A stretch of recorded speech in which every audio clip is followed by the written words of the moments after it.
bridge of a moat while he cried on my shoulder one day. That's been going around the internet a little bit. But a story I never told anybody is when I was 12, I lived in New York City growing up, and when I was 12, like we were like kind of crazy kids. We were ticket scalpers and we were like nuts, and we were super looking into Sabbitch, which is shocking, I know. And somebody told me that Ozzy was staying at the Meridian Hotel in Manhattan because they were playing at Madison Square Garden.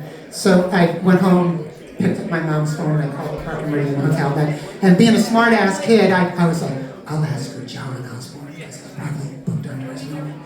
So I was like, can I speak with John Osbourne, please? And they were like, we don't have a John Osbourne registered here. So, but they're like, but we have an Ozzy Osbourne. And I was like, well, I'll take that. So they ring the room and fucking Ozzy answers the phone, right? So I'm like, oh my God, fucking Ozzy, I'm freaking out on the phone. I'm like, dude, you mean so much to me, love. And then he's like, okay, thanks, in his Birmingham accent, and he hangs up. But now we know he's at the fucking Meridian, right? So me and all my friends go and we stand in front of the Meridian for like 24 hours waiting for him to come out. And he does come out, him and Sharon, they're both wearing fur coats, it's the middle of the winter. And I had my tour book from the Blizzard of Oz tour, and he signed it, and I fucking freaking out. I ran home to all my friends. And that was the first time I met him, and it still like freaks me out to think about the fact that I met this man that meant so much to me, and now he's gone. But anyway, so that's it. I just said something about Ozzy.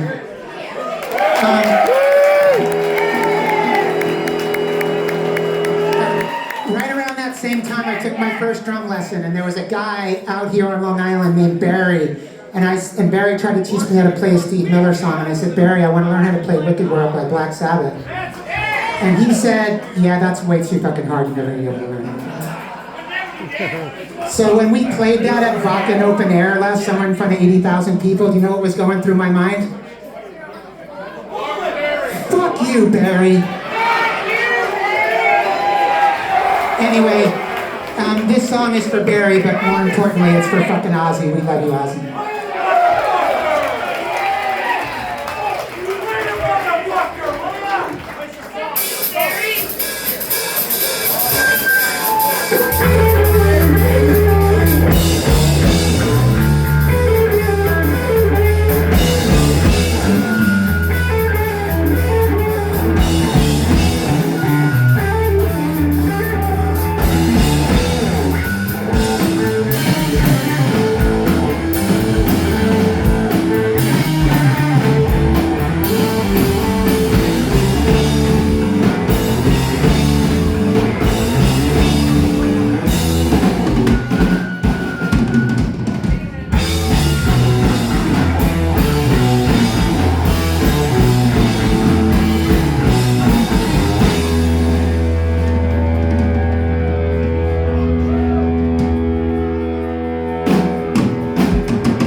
Thank you.